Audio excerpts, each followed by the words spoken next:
히브리서 11장 31절 말씀 같이 읽습니다. 믿음으로 기생 라합은 정탐꾼을 평안히 영접하였으므로 순종하지 아니한 자와 함께 멸망하지 아니하였도다. 아멘. 히브리서 81번째 시간입니다. 누가 어떻게 영접하는가? 제가 누차 강조를 드리지만 신앙생활에서 가장 중요한 것은 하나님이 어떠한 분인지를 아는 것입니다. 그리고 다음으로 중요한 것은 내가 어떤 존재인지를 아는 것입니다. 대부분의 사람들은, 성도들은 하나님도 알지 못하고 자기 자신도 알지 못합니다. 자기 자신이 어떤 존재인지를 알지 못하기 때문에 생겨나는 여러 가지 문제들이 있는데 그 문제 중에 하나가 바로 교만입니다. 교만이라는 것은 단순히 나를 높인다 이것만을 이야기하는 게 아닙니다. 신앙생활에 있어서 교만은요, 단순히 자기 자신을 높이는 정도가 아니라 내가 하나님을 움직일 수 있다로 이어집니다. 그래서 흔히들 보좌를 흔드는 기도, 하나님의 뜻을 꺾는 그런 표현들, 하나님 뜻을 돌이켜 주시옵소서 이런 기도들 있습니다. 이거 되게 위험한 말입니다. 되게 위험한 말입니다. 보좌를 흔들어 버리면 큰일 납니다. 하나님의 뜻을 돌이키시고 꺾으시고 구할 수는 있어요.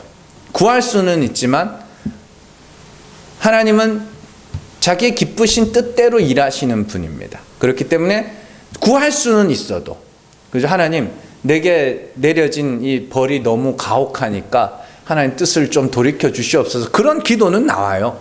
그런데 그렇게 되지는 않는다는 것이죠. 하나님이 돌이키신다면 그건 애초에 뭐예요? 돌이키기로 작정하신 거예요. 하나님은 자기의 기쁘신 뜻대로 일하시는 분이며 태초부터 지금까지 흔들리지 않으시는 분이며 회전하는 그림자도 없으시며 항상 변함이 없으신 분입니다. 하나님이 세우신 뜻을 철회한다는 것은 하나님을 사람 아래 수준으로 끌어내리는 겁니다. 우상이 그렇죠. 우상이 어때요? 보통 무속신앙이나 이런 데 보면은 우상은 힘은 있어요. 능력은 있어요. 그죠? 근데 자기 의지가 없어요. 자기 뜻이 없어. 그래서 마치 애기처럼 막 사람들이 얼르고 달래주면 그냥 기분 좋아서 손 들어주고, 그죠? 기분 나쁘게 하면 막 벌 줘버리고 이렇게 되는 거죠. 자, 제가 이렇게 말씀을 드리면 사람들은 몇 가지 예를 들어가면서 이런 말들에 반박을 할 겁니다. 가장 대표적인 예로 니느웨 백성들을 향한 하나님의 심판을 거두신 사건이죠. 하나님이 니느웨를 심판할 것이니 그 요나를 가라고 그러죠. 요나를 가서 내가 심판할 거라고 전해라. 그렇게 이야기를 합니다.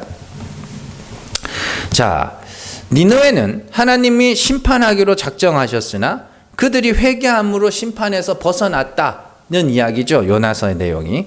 이런 말씀들을 보면서 거 봐라. 하나님은 그 뜻을 꺾으시는 분이 아니냐. 그 니느웨를 향한 심판을 철회하신 분이 아니냐. 이렇게 생각할 수 있습니다. 그러나 요나서를 잘 읽어보면요, 그런 내용이 아니에요. 그런 내용이 아니에요. 왜냐하면요, 하나님께서 선지자 요나를 니느웨로 보내시죠. 그리고 그 땅이 이제 심판받는다고 해라, 전하라고 이야기를 하셔요. 그러자 요나가 뭐 하는 거예요? 다시스로 가는 배를 타죠. 그리고 하나님이 풍랑을 일으키시고 거기서 제비뽑기를 해가지고 굳이 요나를 뽑히게 하고 바다에 던져지게 하고 물고기 뱃속에서 3일을 살게 하십니다. 왜 그랬을까요? 왜 그 이야기가 나? 우리는 그 이야기를 너무 별 의미 없이 그런 일이 있었어 이렇게 보는데, 지금 니느웨로 가려고 하는 요나를 다시스로 도망가려고 하는 요나를 하나님이 지금 뭐 하고 있어요? 굳이 니느웨로 보내려고 하죠.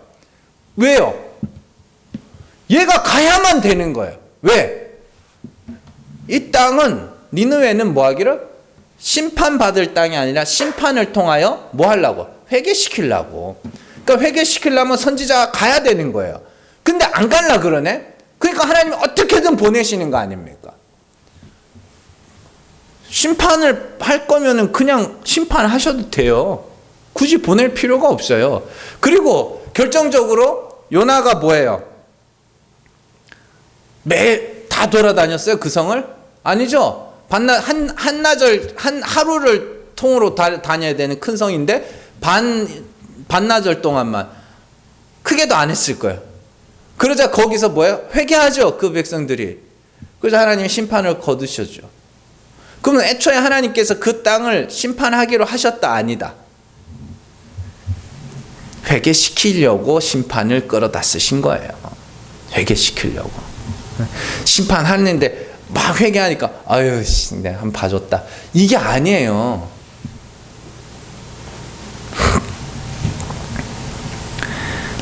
이는 요나서 4장에 나오는 박넝쿨의 이야기를 보면 알 수 있습니다. 요나서 4장 9절에서 11절 말씀입니다. 같이 읽습니다.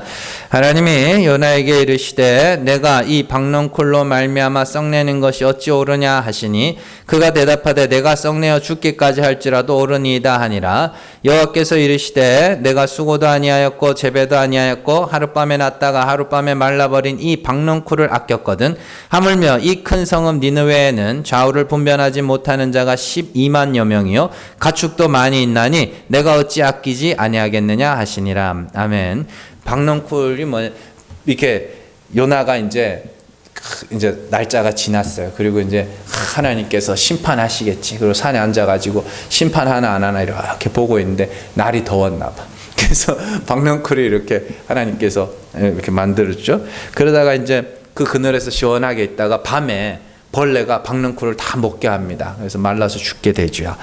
그리고는 하나님께서 또 굳이 동풍을 불게 하셔요. 동풍을 불게 해가지고 요나가 막 더 죽으려고 그럽니다. 이거 뭐 하는 짓이냐고 막 날 죽여달라고 그럽니다. 자, 이에 하나님께서 요나가 박넝쿨을 아낀 것처럼 내가 니느웨를 아낀다라고 말씀하십니다. 그럼 하나님은 언제부터 니느웨를 아꼈을까요? 그들이 회개할 때 아꼈을까요? 그 이전부터 아꼈어요. 뭔 말인지 아시겠어요? 그 이전부터 아꼈다고요. 그러니까 아끼는데 얘네들이 심판받을 짓을 하니까 뭐 하는 거예요? 너네 그러면 심판받는다? 그러니까 그들이 뭐예요? 회개한 거 아닙니까? 그러면 심판의 이야기는 왜 하신 거예요, 하나님이? 회개시키려고 한 거 아닙니까? 이해가 되세요? 뭐 다른 말씀들도 마찬가지예요. 하나님께서 뜻을 돌이키신 것처럼 보이는 이유는 애초에 하나님의 심판의 경고는 하나님께서 그들을 회개시키며 하나님께 돌아오도록 하기 위한 수단이었어요. 중요한 것은 사람이 자기 자신을 알지 못할 때 나타나는 영적 교만은 내가 하나님의 뜻을 돌이킬 수 있으며 내가 하나님을 조종할 수 있다고 생각하는 겁니다. 인간은 하나님의 뜻을 돌이킬 수 없으며 하나님은 자기가 뜻하신 대로 모든 것을 행하시는 분입니다. 그렇기 때문에 우리가 하나님의 뜻을 꺾을 수 있고 돌이킬 수 있다고 생각하는 것은 내가 하나님보다 위에 있다는 교만입니다. 그거 되게 무서운 거예요. 우리는 피조물이에요. 하나님께서 우리를 움직여 가시고 또 하나님께서 우리에게 주실 것이 있으면 기도하게 하셔요. 이걸 잘 아셔야 됩니다. 그러니까 우리가 뭐 늘 습관적으로 기도하는 것도 중요합니다만은 가끔은요 하나님께서 기도할 수밖에 없도록 우리를 몰아가실 때가 있어요. 그때는 기도하면 돼요. 기도하면 하나님이 뭐 하려고? 응답하시려고 기도하게 하시는 거란 말이에요. 근데 그렇게 기도했는데 응답이 됐다 치자고요. 그러면 꼭 이 몰지각한 인간들이 하나님을 알지 못한 인간들이 내 기도에 능력이 있다고 내 기도에 능력이 있다는 거예요.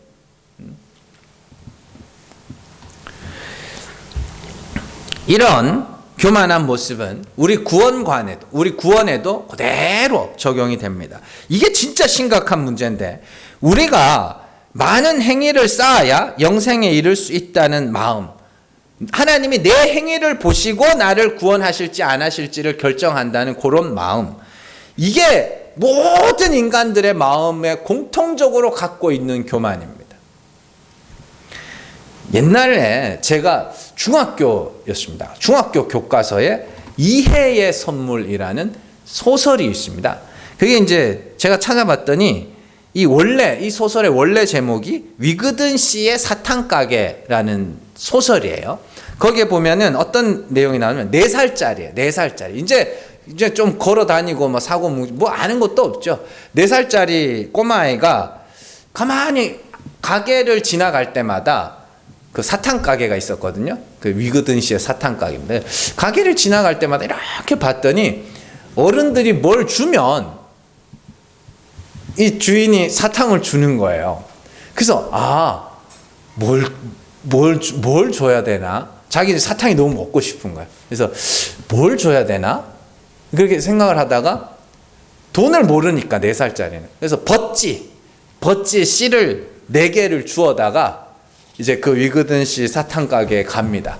그리고 이제 줘요. 버찌 씨를. 그러니까 그 사탕 가게 아저씨가 이렇게 보더니 애가 모르니까 4살짜리잖아요. 뭐가 모르니까 아무것도 모르니까 이제 사탕을 몇 개를 쥐어줍니다. 그 이제 그 내용이 실려 있어요. 그 전체 소설 중에 한 부분이죠. 그래서 어른으로서 어린 아이의 동심을 지켜줬다.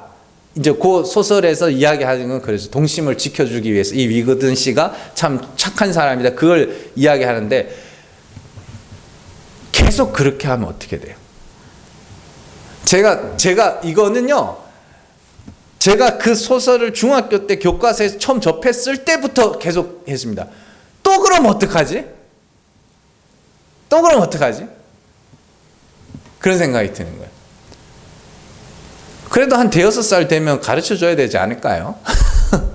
아니면 자기 엄마가 나중에 이야기를 해주든지, 그죠? 그러니까 그런 거예요.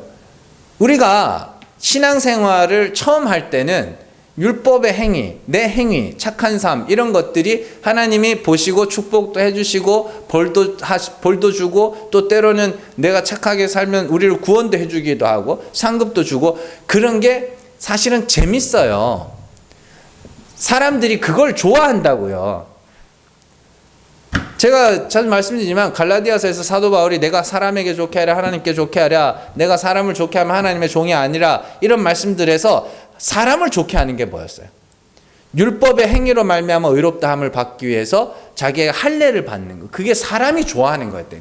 아니 다 큰 성인이 할례를 받는 거는 굉장히 고통스러운 일입니다. 요즘에는 마취를 하고 이렇게 할례를 합니다만은 옛날에는 할례 하려면은 마취도 안 하고 심지어 쇠칼도 아니에요. 돌칼이에요, 돌칼. 얼마나 아파요, 그걸. 근데 그게 사람에게 좋게 하는 거라 그런다니까요, 사도 바울이. 왜냐하면 사람은 자기가 고통받고 힘겹게 어렵게 뭔가를 이루어 놓으면 그걸 되게 가치 있게 생각하거든요. 그 아픈 할례를 받아놓고 그걸 볼 때마다 뿌듯해 죽는 거야. 내가 이 고통스러운 걸 참아냈다는 거죠. 그러면 하나님께 좋게 하는 건 뭐예요? 예수 그리스도를 믿는 거죠. 그리스도와 같이 죽는 거죠. 나는 죄인입니다. 하나님 불쌍히 여겨주시옵소서. 이건 하나님께 좋게 하는. 왜냐하면 그런 자를 구원하신 하나님의 은혜가 높임을 받기 때문에 그걸 하나님께 좋게 하는 거라고 이야기를 합니다. 그런데 한번 보세요. 처음에는 신앙생활 할 때는 사람에게 좋게 하는, 그래서 내가 수고하고 헌신하고 봉사하고 뭐 하면 사람들이 또 칭찬해주고 사람들이 칭찬해주면 마치 하나님이 나를 칭찬해주는 것 같은 그런 느낌이 들거든요. 그래서 처음에는 그렇게 할 수 있어요.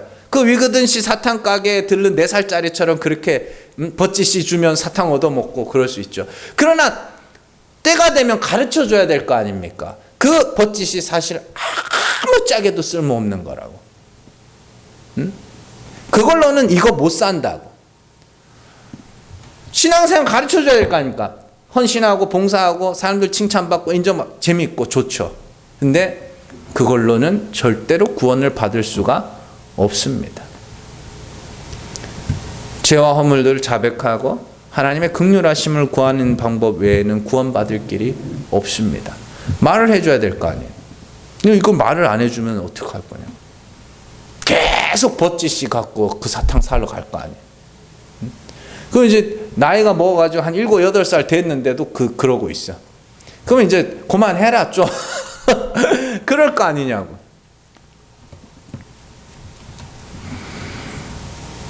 그럼에도 불구하고 인간들은 자기 자신을 너무 과대평가함으로 말미암아 자기들의 행위가 구원의 근거가 된다. 혹은 우리의 행위가 하나님께서 상급으로 이어질 거다. 이런 생각들을 합니다. 다윗이 이야기를 하죠. 여호와의 궁정에서 한 날이 이 땅에서 첫날보다 낫다. 여호와의 궁정. 다윗이 말한 그건 뭐예요? 여호와의 궁정, 여호와의 성전, 여호와의 궁전, 여호와의 집. 그때 성전이 있었어요? 다윗 시대 때? 없었죠? 다윗은 뭐 본 거예요? 하나님 나라를 본 거죠. 네, 그렇죠? 왜냐하면 다윗이 솔로몬에게 성전을 지을 때 성전의 설계도를 그려서 줍니다. 그 성전 설계도는 하나님이 그리게 하신 거예요. 다윗이 그린 게 아니고. 그래서 그걸 그리려면 뭐 해야 돼요? 봐야 그릴 거 아닙니까? 성전 설계도를. 그러면 다윗이 말한 여호와의 궁정, 여호와의 집, 여호와의 전은 어디예요? 그 하나님 나라죠. 다윗이 뭐라 그래요? 거기서 한 날. 저 마음이 그래요. 개털 모자 안 씌워줘도 되니까. 거기에 있었으면. 내가 구원받는 게 중요해요. 부끄러운 구원? 오케이, 괜찮아. 구원받는 게 중요한 거지. 근데 사람들은 자꾸만 거기다가 행위를 더하려고 그러죠. 상급으로 보상해 줘야 되고 뭐 행위로 어쩌고저쩌고 성화가 어쩌고저쩌고 뭐 올바로 믿어야 된다고. 똑바로 믿어야 된다고요. 이런 모습은 구원뿐만이 아니라 우리 사역에도 동일하게 찾아볼 수 있습니다. 사람들은 자기가 열심을 내고 수고하면 다른 사람들을 믿게 할 수 있다고 생각을 합니다. 내가 열심히 섬겨주고 열심히 가르치고 열심히 이렇게 하면 그 사람이 믿을 수 있다고 생각합니다. 그러나 그렇지 않습니다. 사람은 다른 사람을 믿게 할 수가 없습니다. 하나님이 부르신 자가 아니면 절대로 믿을 수가 없습니다. 고린도전서 2장 4절에서 5절 말씀 같이 읽습니다. 내 말과 내 전도함이 설득력 있는 지혜의 말로 하지 아니하고 다만 성령의 나타나심과 능력으로 하여 너희 믿음이 사람의 지혜에 있지 아니하고 다만 하나님의 능력에 있게 하려 하였노라. 아멘. 내 말과 내 전도함이 뭐래요? 설득력 있는 지혜의 말로 하지 아니하였다. 왜냐하면 십자가의 도만 전했다. 왜냐하면 해보니까 믿게 하는 이가 하나님이더라. 그래서 뒤에 가면 사도 바울이 그렇게 이야기하죠. 나는 씨를 뿌리는 자고 아볼로는 물을 주는 자인데 씨 뿌리는 자나 물 주는 자는 아무것도 아니더라. 자라게 하시는 이는 하나님이더라. 믿게 하시는 이는 하나님이더라. 십자가의 도가 멸망받는 자들에게는 미련하고 어리석은 것이지만 부르심을 받은 자들에게는 하나님의 지혜요 하나님의 능력이더라. 그런 믿는 자들은 정해져 있다. 그러면 그들이 정해져 있는 믿는 자들을 어떻게 찾아내야 돼요? 십자가의 도만 전해야 되는 거예요. 믿을 자는 정해져 있고 우리는 그저 하나님이 택하신 자들을 찾아내기 위해서 십자가의 도를 전할 뿐입니다. 이런 사실을 알지 못하니까 교회 안에서 목사의 능력에 의구심을 품는 사람들이 생기는 거죠. 그래서 제가 아는 어느 교회는 그렇습니다. 부목사를 들여요. 6개월의 시간을 줍니다. 한 구역을 맡기고 6개월을 줘요. 그리고 그 구역을 6개월 안에 숫자를 늘리지 못하면 자릅니다. 와, 내가 그 교회 박살날 줄 알았어. 그래서 결국에는 그 교회 완전 박살났어요. 진짜로. 교인들끼리 싸움 나가지고. 그러면 담임 목사는 왜 그랬을까요? 그 교회 담임 목사는. 성도들이 압박을 넣은 거예요. 자기도 후임 목사니까. 교회는 기업이 아니에요. 뭐 사람이 많으면 뭐 능력 있는 줄 알아. 그건 아니에요. 사람이 모을 수는 있어요. 모을 수는 있어요. 온갖 뭐 돈 쓰면 모입니다, 사실. 돈 쓰고 뭐 연예인 부르고 뭐 해보세요. 그러면 유명한 연예인들, 예수 믿는 연예인들 불러서 뭐 초청하고 해보세요. 그럼 모인다니까요. 모으는 건 할 수 있어요. 근데 믿게는 못해요.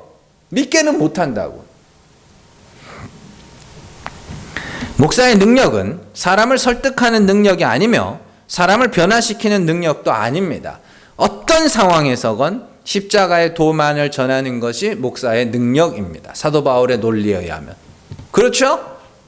한 사람이 있어도 십자가의 도를 전하고 1000명이 있어도 10,000명이 있어도 십자가의 도를 전하고 누가 손가락질하고 욕을 해도 십자가의 도를 전하고 잘 받아들여도 십자가의 도를 전하고 그리고 사람들이 그 목회자를 너무 막 추켜 세우면 숨을 줄도 알고 그러지 마시라고 이런 것도 할 줄 알고 누군가가 십자가의 도를 듣고 믿었다면 그는 하나님이 택하신 자이며 하나님이 믿게 하신 것이고 누군가 변화를 경험했다면 그 역시 하나님께서 변화를 일으키신 것이죠. 중요한 것은 내가 하나님 앞에서 어떠한 자인지를 알아야 내 사역도 그죠? 구원도 우리 신앙생활도 정확하게 할 수 있다는 것이죠. 오늘 말씀에서 요 이야기들을 잘 기억해야 오늘 말씀을 잘 이해할 수 있습니다. 오늘 말씀에서 히브리서 기자는 라합에 대해서 이야기하고 있습니다. 라합의 이야기에는요, 독특한 모습이 하나 나와요. 라합은 여리고성에 살던 기생입니다. 자, 하나님께서 여리고성을 무너뜨리기 이전에 여호수아는 정탐꾼 2사람을 여리고성에 보냅니다. 그런데 정탐꾼이 하는 일이 뭐예요? 그 도시를 두루 다니면서 이 성이 어떤 곳일까? 어떻게 뭐 약점이 어디인가 뭐 이런 걸 보는 거 아닙니까? 그래서 정탐꾼 이야기 가장 유명한 게 가데스 바네아에서 12정탐꾼을 보낸 거 아닙니까? 그들이 가나안 땅을 40일 동안 정탐을 했죠. 정탐을 해가지고 뭐 이따만한 포도송이 메고 와가지고 그 땅에 사람들은 크고 장대하고 그렇게 정탐꾼이 하는 일입니다. 그런데요, 여호수아가 이 2명의 정탐꾼을 보내거든요. 근데 가자마자 들켜요. 가자마자 들킨다고요. 그렇죠? 그래서 이 라합이 그 2 정탐꾼을 살려주고 이제 그 여리고성이 무너질 때 라합의 집이 구원을 받는 그런 이야기죠. 여기서 몇 가지 사실들을 짚고 넘어갈 필요가 있습니다. 첫 번째가 정탐꾼이 하는 일은 그 땅을 정탐하는 일입니다. 그런데 성경을 보면 정탐꾼이 거기서 곧바로 발각됐다는 걸 알 수 있죠. 자, 여호수아 2장 1절에서 2절 말씀 같이 읽습니다. 눈의 아들 여호수아가 시딤에서 2사람을 정탐꾼으로 보내며 이르되 가서 그 땅과 여리고를 엿보라 하매 그들이 가서 라합이라 하는 기생의 집에 들어가 거기서 유숙하더니 어떤 사람이 여리고 왕에게 말하여 이르되 보소서 이 밤에 이스라엘 자손 중에 몇 사람이 이 땅을 정탐하러 이리로 들어왔나이다. 아멘. 며칠? 하루? 이 밤에 들어온 거에 걸린 거예요. 그러니까 정탐꾼을 왜 보낸 거예요 도대체? 이게 중요한 거예요. 자, 요 2장 앞에 보면 여호수아가 하나님의 사자를 만나서 거기서 자기 신발을 벗는 장면이 나오거든요. 그건 뭐냐면 이제 앞으로 이 가나안 정복 전쟁이 시작될 텐데 그건 다 이제부터는 하나님께 모든 것이 달렸다. 그러니까 이 군사 지휘권을 하나님께 넘겨주는 그런 의식입니다. 그게. 자, 그러니까 정탐꾼을 보내라 한 건 누구예요? 하나님 보내라 한 거예요. 그럼 2명의 정탐꾼을 왜 보낸 거예요 거기? 라합을 구원하러 보낸 거예요. 정탐하러 보낸 게 아니고. 그러니까 명분은 뭐예요? 명분은 이 2 정탐꾼은 그 여리고 성과 땅을 정탐하러 간 건데 가자마자 들켜가지고 그 밤에 도망 나왔잖아요. 그럼 왜 간 거예요 거기? 라합을 구원하러 간 거니까요. 라합은 왜? 택하신 자니까. 그게 2번째 이유예요. 왜 하필 라합의 집이었는가? 수많은 집들이 있었을 거 아닙니까? 그런데 그 수많은 집들 중에 정탐꾼들은 라합의 집을 가게 되었고 라합은 그들을 영접했으며 그들을 숨겨줬습니다. 왜냐? 그 라합이 여리고성 중에 구원받기로 선택된 자니까. 세 번째, 그렇다면 라합은 왜 그들을 영접했는가? 이게 제일 중요한 겁니다. 여호수아서를 보면요, 라합이 그 두 정탐꾼을 영접한 이유가 나옵니다. 여호수아 2장 9절에서 11절 말씀 같이 읽습니다. 말하되 여호와께서 이 땅을 너희에게 주신 줄을 내가 아노라. 우리가 너희를 심히 두려워하고 이 땅 주민들이 다 너희 앞에서 간담이 녹나니 이는 너희가 애굽에서 나올 때에 여호와께서 너희 앞에서 홍해 물을 마르게 하신 일과 너희가 요단 저쪽에 있는 아모리 사람의 두 왕 시온과 옥에게 행한 일 곧 그들을 전멸시킨 일을 우리가 들었음이라. 우리가 듣자 곧 마음이 녹았고 너희로 말미암아 사람이 정신을 잃었나니 너희의 하나님 여호와는 위로는 하늘에서도 아래로는 땅에서도 하나님이시니라. 아멘. 라합이 정탐꾼을 영접한 이유는 두 가지입니다. 첫 번째, 여호와의 소문을 듣고, 두 번째, 자기가 죽을 수밖에 없다는 것을 알게 된 거죠. 하나님께서 홍해를 가르신 일과 아모리 족속의 두 왕을 무너뜨리신 일, 이런 것들을 다 이야기를 들었어요. 그리고 그 여호와 하나님께서 함께 하시는 민족이 지금 자기들 목전에 와 있어요. 그리고 가만히 보니까 자기들은 뭐야? 라합이 나는 전쟁이 나면 죽겠구나. 그래서 그 두 정탐꾼을 영접한, 이 두 정탐꾼은 예수 그리스도를 상징합니다. 누구든지 그리스도를 영접하는 자, 그죠? 곧 그 이름을 믿는 자들은 하나님의 아들, 하나님의 자녀가 되는 권세를 주셨나니 이는 혈통으로나 육정으로나 사람의 뜻으로 나지 아니하고 하나님께로서 난 자니라. 요 말씀이 요 라합의 이야기에 다 들어있다고요. 라합이 하나님께서 택하신 자예요. 하나님께서 택하신 자에게 어떤 일이 일어나느냐? 아, 나는 죽는구나, 죽겠구나. 그러니까 뭐예요? 살 길을 찾죠. 그래서 살 길로 찾은 게 뭐예요? 하나님이 보내신 자, 예수 그리스도의 모형인 두 정탐꾼을 영접함으로 구원에 이르게 되는 그런 이야기입니다. 이것이 우리 신앙생활의 핵심입니다. 하나님의 심판이 있을 것이라는 사실과 그 심판에서 내 행위로는 죽을 수밖에 없는 죄인이라는 사실. 그래서 내가 살 길은 뭐예요? 예수 그리스도의 보혈의 공로밖에 없다. 이걸 아는 자들. 그게 성도예요. 그게 택하신 자들이고 택하신 자들이 일어나는 일이란 말입니다. 히브리서 9장 27절에서 28절 말씀 같이 읽습니다.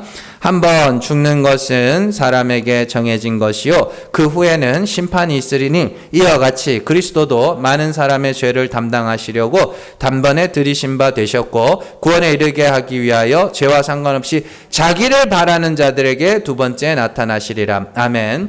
예수님께서 십자가에 못 박히신 이유는 죽은 후에 있을 심판에서 죄인들의 죄를 사하시기 위함입니다. 그러면서 성도들이 해야 할 일이 나오는데 28절 마지막 부분에 자기를 바라는 자들에게 두 번째 나타나시리라 이렇게 되어 있습니다. 그러면 자기를 바라는 자가 누구예요? 그리스도를 바라는 자가 누구예요? 예수께서는 죄를 담당하시려고 단번에 들이신 바 되셨다 그러죠. 그러면 자기를 바라는 자가 누구예요? 죄사함을 받아야 하는 죄인들. 예수님이 죄를 담당하시려고 자기를 들이셨다며요. 그런데 죄가 없다 하는 자들은 예수를 바랄 이유가 없네요. 그러면 자기를 바라는 자들이 누구예요? 죄인에서 하나님의 심판대 앞에서 나는 죄인이라 구원받을 길이 없음을 아는 이들이 예수 그리스도의 영단번의 완전한 제사, 완전한 죄사함을 뭐 하는 거예요? 바라게 되는 거죠. 그 이야기예요, 이게. 그래서 괜히 한 번 죽는 건 정해진 거고 그 후에는 심판이 있는데 예수 그리스도의 죄사함과 자기를 바라는 이 이야기가 나오는 게 아니라고요. 그렇기 때문에 내가 죽어야 할 죄인인 것과 이 죄를 담당하신 예수 그리스도를 바라는 자들만이 구원에 이룰 수 있습니다. 이 두 가지 사실 중에 어느 것 하나 빠지면 안 됩니다. 첫 번째, 내가 죄인이라는 사실 빠지면 안 됩니다. 두 번째, 예수 그리스도를 바라는 것이 빠지면 안 됩니다. 그러니까 지금 이 한국교회에서 뭐가 빠졌냐면 내가 죄인이 빠져버렸어요. 아니 무슨 교회에서도 자존감 그래. 여러분들 기독교는요 인간의 자존감을 박살내는 겁니다. 아니 찬송가 가사만 봐도 그렇지 않습니까? 아 하나님의 은혜로 이 쓸데없는 자 웬 말인가 날 위하여 주더라. 이 벌레 같은 날 위해. 내가 죄인 중에 계수 만물의 찌꺼기. 풀은 마르고 꽃은 시들고. 지킬 자존심이 어디 있어요? 자존감이 어디냐? 자존감. 근데 교회에서도 자존감. 자꾸 자존감 지켜주려고 그러다 보니까 뭘 못하냐면 우리는 죄인입니다를 못해. 당신은 죄인입니다를 못해. 왜 그거 빠지면 안 돼요. 그거 빠졌는데 어떻게 예수가 필요하냐고 그 사람에게. 그렇잖아요. 그러니까 기독교라는 것이 변질되기 시작하고 오염되기 시작한 것은 예수 그리스도의 십자가가 전해지지 않아서가 아니라 인간이 죄인됨이 전해지지 않았기 때문이에요. 그러니까 내가 죄가 없으니까 예수 그리스도의 십자가가 내게는 아무런 감흥이 없는 거예요. 예수 그리스도의 대속이 얼마나 귀한지를 모르는 거예요. 말로만 예수밖에는 없네. 주 예수보다 귀한 것은 없네. 물어보고 싶어. 왜 귀한데? 예수님이 우리의 죄를 다 사하셨대. 너 무슨 죄가 있는데? 몰라. 왜냐하면 생각해 본 적이 없거든. 그렇잖아요. 그러니까 기껏 교회 와가지고 그냥 뭐가 이벤트나 하고 막 올려주고 웃겨주면 좋아하는 그 수준에 머물러 있는 거 아닙니까? 자기의 죄에 대해서 깊이 있게 생각을 해봐야 되는 거예요. 진지하게 생각을 해봐야 되는 거예요. 그러니까 예수의 십자가는 전해지는데 인간의 죄인됨은 전해지지가 않아. 인간의 불가능함은 전해지지가 않아. 그러니 예수 그리스도의 십자가가 나와 아무 관계가 없는 거예요.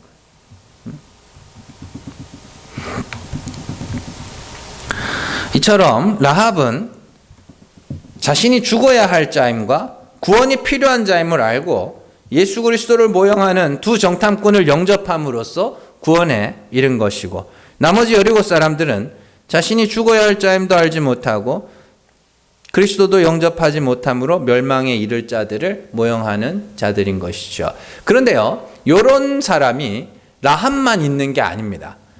여호수아에 보면요, 라합이 이렇게 구원받은 것과 똑같은 모양으로 구원받은 사람도 있습니다. 그게 기브온 족속들이죠. 여호수아 9장 1절에서 3절 말씀 같이 읽습니다. 이 일 후에 요단 서쪽 산지와 평지와 레바논 앞 대해 연안에 있는 헷사람과 아모리 사람과 가나안 사람과 브리스 사람과 히윗 사람과 여부스 사람의 모든 왕들이 이 일을 듣고 모여서 일심으로 여호와와 이스라엘에 맞서 싸우려 하더라. 기브온 주민들이 여호수아가 여리고와 아이에게 행한 일을 듣고, 다른 모든 가나안 족속들도 뭐예요? 똑같이 여리고와 아이에 행한 일을 들었어요. 그들도 들었어요. 근데 그들은 듣고 뭐해요? 이스라엘과 싸우려고 그래요. 근데 기브온 족속들이 그 일을 들었어요. 그리고 어떻게 해요? 기브온이 여호수아가 여리고 아이에 행한 일들을 듣고 이스라엘과 언약을 맺으려고 합니다. 그때 기브온 사람들은 여호수아를 속이기 위해서 해진 전대와 해진 포도주 부대와 찢어진 신발과 낡은 옷을 입고 곰팡이 핀 떡을 들고 막 최대한 불쌍하게 멀리서 온 사람처럼 그렇게 자기를 위장을 해가지고 여호수아를 속여서 결국에는 뭐 하게 돼요? 두 사람이 언약을 맺고, 상호 불가침이에요. 언약을 맺고 결국에는 여호수아가 나중에 되면 기브온을 지켜줍니다. 그렇게까지.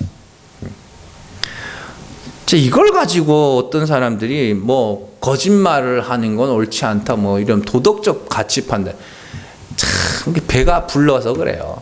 당장에 지금 죽을 위기가 처했는데, 그렇지 않습니까? 당장에 멸망받을 위기, 죽을 위기에 처했는데 뭔 도덕이고 윤리고, 그건 배부른 사람들이나 챙기는 거예요. 그 전쟁 때, 6.25 전쟁 때 얼마나 그렇습니까? 그 목숨이 경각에 달해보지 않은 사람들이니까 뭐 윤리적으로 어쩌고 도덕적으로 이게 뭐 제가 본 주석에서 그런, 이게 윤리적으로 옳은 일인가 뭐 이러면서 막 미친놈인가? 당장에 지금 죽게 생겼는데 뭐 윤리 찾고 도덕 찾고 언제 그러고 있어요. 당장에 내가 죽게 생겼는데.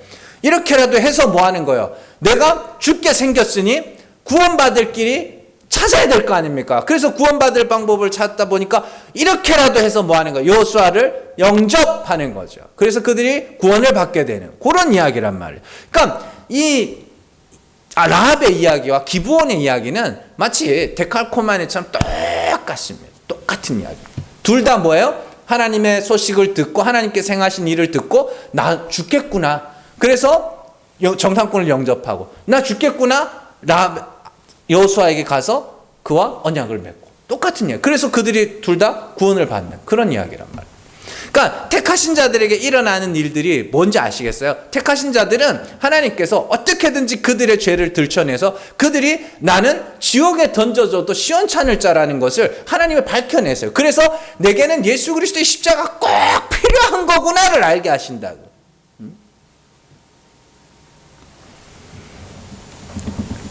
그러니까 이것이 우리 신앙생활에 있어서 아주 중요한 것이며 그것이 우리의 성령의 역사, 우리 안에서 일어나는 성령의 역사입니다. 성령은 우리의 자존감을 세워주고 지켜주는 그런 성령이 아니에요. 그건 에스겔서에서부터 시작해서 구약에서부터 시작해서 계속 성령의 역사는 그렇게 이어져 왔습니다. 계속 죄를 들춰내고 하나님 앞에서 내가 아무것도 아니라는 것, 정말 티끌에 불과한 자라는 것을 알게 해주는 그런 방식으로. 그래서 성도들에게는 독특한 자존감이 있어요. 독특한 자존감. 뭐냐면 다른 이 세상에 존재하는 사람들의 자존감은 다른 사람들이 이렇게 우아우아 해줘야 사실은 자존감이 높아집니다. 그런데 성도들의 자존감은 뭐냐면 나는 나 자신에 대한 자존감 밑에 있어요. 근데 성도들은 다른 사람들도 뭐예요? 다른 사람들도 다 밑에 있다는 걸 알므로 말미암아서 다른 사람들과의 비교해서 벗어나게 되는 그런 일이 있는 것이지, 어쨌든 그런 게 중요한 게 아니에요. 중요한 건 뭐예요? 내가 하나님 앞에서 죽어야 할 죄인이라는 것과, 그래서 나는 하나님의 긍휼이 필요하다는 것과 예수 그리스도의 십자가가 누구보다도 필요하다는 것을 아는 것, 그게 성령의 역사입니다. 그러니까 성령은 우리를 그리스도의 십자가가 필요한 자로 만들어내시는 것이죠. 그게 하나님께서 우리 안에서 하시는 일이란 말입니다. 그러니까 라합은 하나님께서 택하신 자죠. 그리고 그 택하신 자는 하나님께서 어떻게 하셨어요? 하나님에 대한 소식을 듣고 나 죽겠구나를 알게 하시고 그래서 영접하게 하고, 똑같습니다. 하나님께서 택하신 자들은 성령이 그들에게 임하여 그들이 뭐예요? 나 죽겠구나, 나 죄인이구나를 알게 하시고 그래서 예수 그리스도의 십자가만을 의지하게 되는, 그리스도를 영접하는 자로 만들게 되는 이 흐름이에요. 그러니까 히브리서 기자는 그걸 설명하고 싶은 거예요.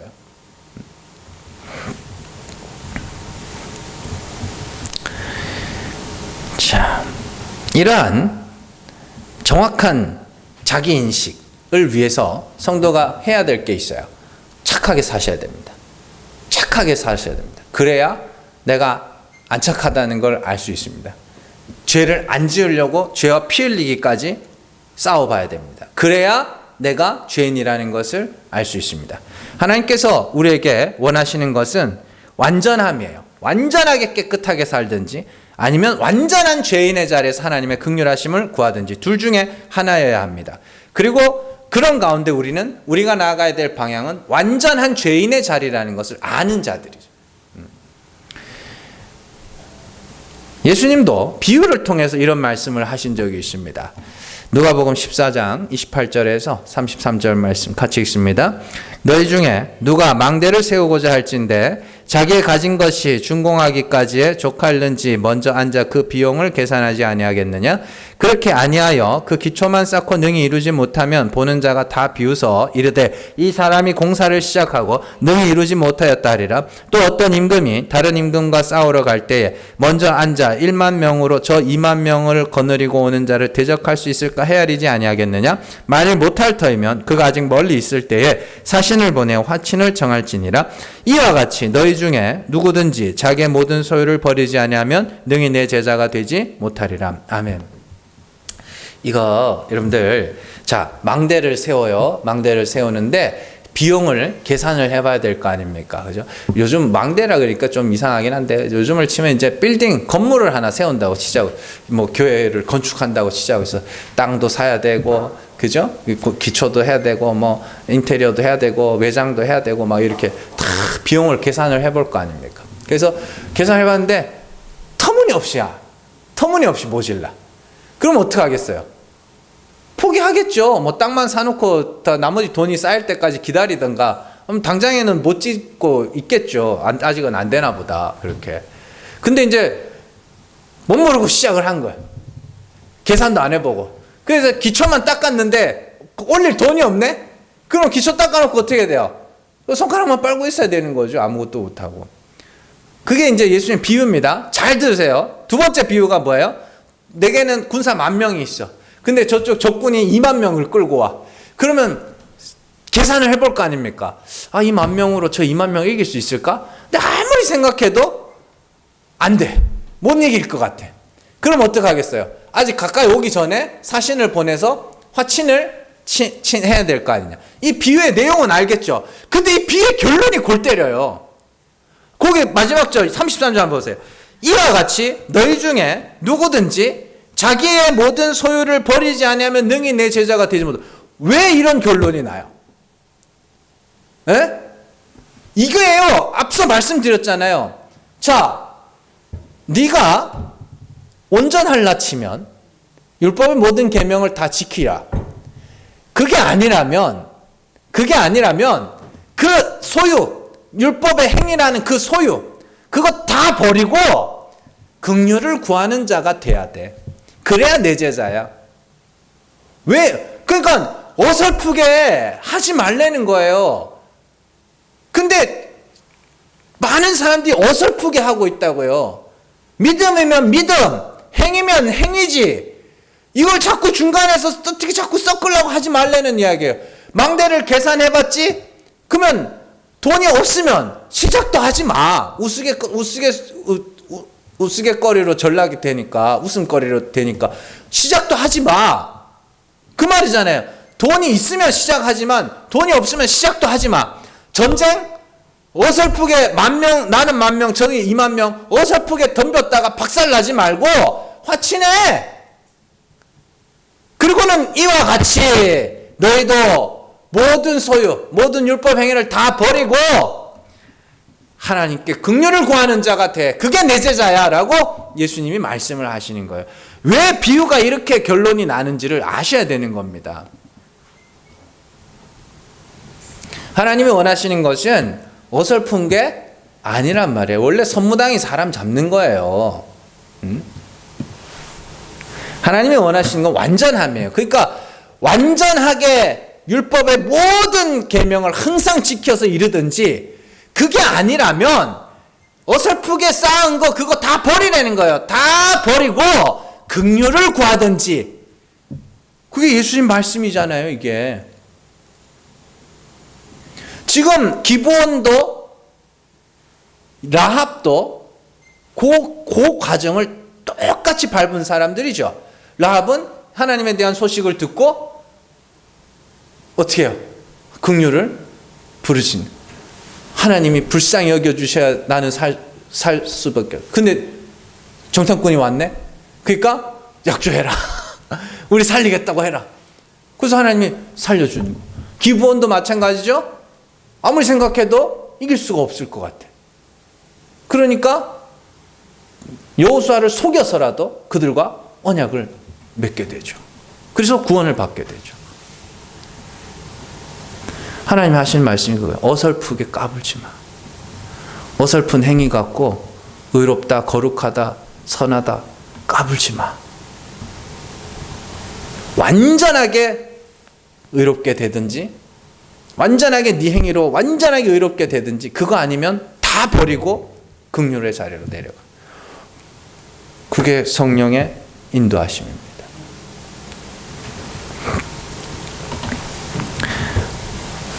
그러면 아무것도 안 하게 되느냐? 아니죠. 이제 내가 어디로 갈지, 내가 긍휼을 구하는 자가 되었으면 그 다음에 이제 어떻게 되냐면 대가 없는 헌신. 예, 대가 없는 헌신, 바라는 것이 없는 봉사, 이런 것들이 나오게 됩니다. 진짜가 나오게 되죠. 그거 이제 하나님께서 마음에 소원을 두고 행하게 하시는 거라고 말씀을 하기도 하시고, 은사라고 하기도 하고. 뭐예요?